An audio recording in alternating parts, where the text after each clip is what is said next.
BFM Breakfast Grill, connecting you to the top people and ideas. Presented by U Mobile. Hello, good morning. I'm Noel Lim. Our guest is Tun Mahathir Mohamad. He needs little introduction because he was the 4th and 7th Prime Minister of Malaysia. Tun, welcome to our show. Now, a state of emergency has been declared, and it's something you don't agree with. What would you do instead? Well, actually, the government has already enough power to deal with the COVID-19. It's not like other countries where there were people protesting against government instructions and all that. In Malaysia, no. Anything that the government says, we do. We don't protest. We don't take to the streets. In America, in Germany, they take to the streets. So then they need to have additional power in order to enforce. But in Malaysia, there is no need for that. You would tell the people to do anything, they will do. People believe that this is not really about COVID-19 and it's really about politics. This move does give Tan Sri Muhyiddin Yassin some breathing space. People do see this as providing some political stability. Would you agree to that? Well, it will be a dictatorship, a kind of dictatorship where people cannot protest. So we are doing away with democracy completely by using emergency in order to give Muhyiddin full power without anybody saying anything. But he is not doing much in terms of running the country. Our economy is going down and people are suffering from this action we have taken. The MCO means a lot of people will have no income, no food even. That is why we feel that these matters should be open to public debate. I find it a bit rich that you call Muhyiddin a dictator. You have the reputation of being one yourself too. Operasi Lalang and ISA come to mind. A dictator rules by decree. Whether it is right or wrong, we wouldn't know. We are no longer democratic. So we are sacrificing democracy in order to give him full power to do what he likes. For example, my party will not be registered. You can't question because there is no way we can appeal. So he is, in that sense, a dictator. I don't get my way all the time because some of my members in the cabinet are very strong in their views. So there is a cabinet, and the cabinet will ensure that you don't do things which are not acceptable. Well, should Muhyiddin, for some reason, lose majority support, he could govern as a minority government, but he would need to negotiate confidence and supply agreements with the opposition. And this really puts him at the mercy of influential, opportunistic politicians, which, they are making demands that may not be in the best interests of Malaysians. And wouldn't you see this then, the emergency, as just that necessary step to just stop this politicking? Yeah, but it gives tremendous power to the Prime Minister. So far, the Prime Minister has not shown he is able of handling the problems of this country. What about you? What would you have done instead if you were Prime Minister? Oh, you mean the allocation for dealing with COVID was very small, much smaller than the allocation for the Prime Minister. We need a big allocation. We need to have more hospitals because if you say that the hospitals are already full, in England, they build a hospital in 9 days that can accommodate 4,000 people. After Langkah Sheraton, if you had chosen not to resign and had chosen to continuously work with Dato Sri Anwar Ibrahim, you might still be Prime Minister today, or Pakatan Harapan may still be in power. Did you resign because you saw this as an opportunity to break away from Anwar, or do you act in haste and overestimated the support you actually had? The thing is that before the Langkah Sheraton, the opposition party, including Najib and everybody, signed statutory declaration supporting me as the Prime Minister. And Pakatan Harapan also supported me as Prime Minister. But they asked me to resign to leave Pakatan Harapan and bring it down. This is Muhyiddin, Azmin, and a few others. They asked me to pull out Bersatu from Pakatan Harapan. Together with Azmin, there will be about 20-something. And when we pull out, Pakatan Harapan will collapse. They asked that we should bring down Pakatan Harapan. I disagreed. I said, look, let's wait first and see whether Pakatan Harapan is going to do something bad or not. But before anything happens, they cause Pakatan Harapan to collapse by pulling out the majority. But you didn't have to resign as Prime Minister. Well, when Pakatan Harapan collapsed, I'm no longer the Prime Minister. Legally, you can stay on as Prime Minister. You didn't have to resign. You can be like a caretaker Prime Minister. Look, my party rejected my advice. That means they have no confidence in me. Since they have no confidence in me, I have to resign my position in the party as the chairman. And if I'm not the chairman, I cannot be the Prime Minister. It's not like you're not that person to give in so easily. You're the person that will soldier on, and you could have just stayed on as Prime Minister because this was an act of a group of rogue politicians exploiting the system. You could have just stayed on and held your ground. I have never been rejected by my own party throughout my life. That was the first time when my political secretary caused me moved the motion to reject me. So would you say that maybe you were guided by your emotions when you resigned? No. Because you were so upset and disappointed people didn't support you? When your party doesn't believe in you, you cannot be a leader. You can govern a minority government. You cannot. I cannot.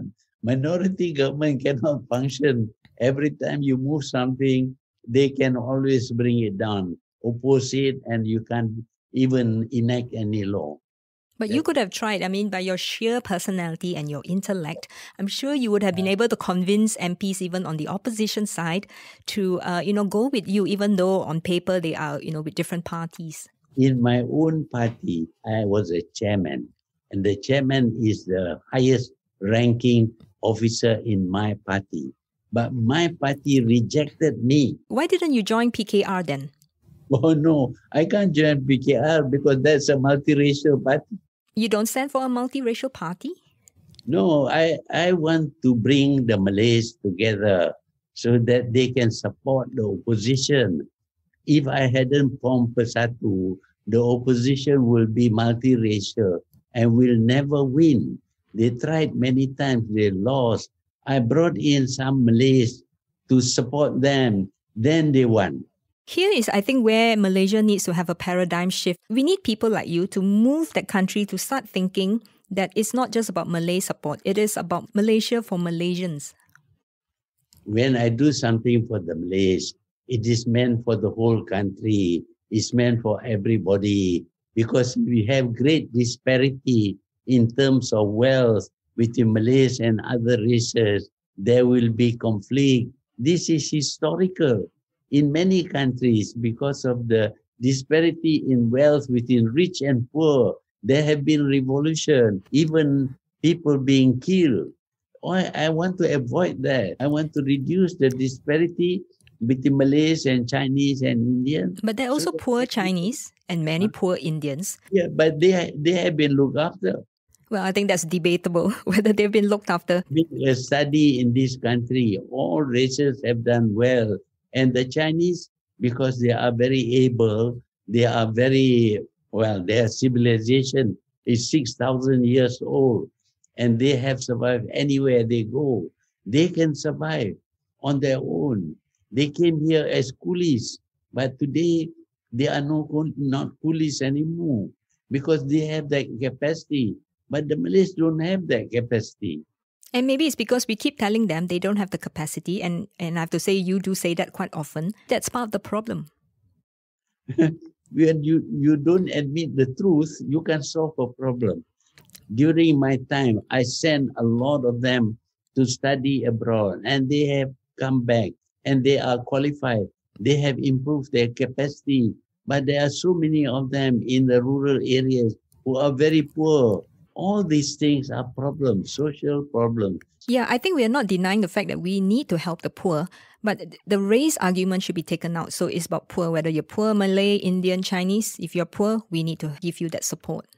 But if you focus for other races also, the others seem to be able to do things on their own. They can benefit. But the Malays, they have done wrong things and we have to correct them. Tun Mahathir Mohamad, the former Prime Minister of Malaysia, is on the Breakfast Grill this morning. After this, we'll discuss his relationship with Dato Sri Anwar Ibrahim. Keep it here. You are listening to the BFM Breakfast Grill, brought to you by U Mobile. Welcome back. Tun Mahathir Mohamad, the former Prime Minister of Malaysia, is our guest this morning. Why do you think Dato Sri Anwar Ibrahim is not fit to become Prime Minister? No, I'm not against him. But he wants me to resign before I finish my work. I will step down. I told him I will step down. In fact, I told him, just give me 6 months because I have got work to do. You see, all my work that is meant to develop this country, solve many problems, political, educational, and all that, are now thrown out because I'm no longer the Prime Minister. Can I come back to that question? So you do support the fact that if Anwar becomes Prime Minister, you do support that he deserves to become Prime Minister? Yeah, he will become Prime Minister, but there is one thing that you have to accept, that he gets majority support. I cannot determine. I cannot just say you become Prime Minister. You have to get the support of the majority of members of Parliament. If not Anwar, who should carry the torch if you're no longer around?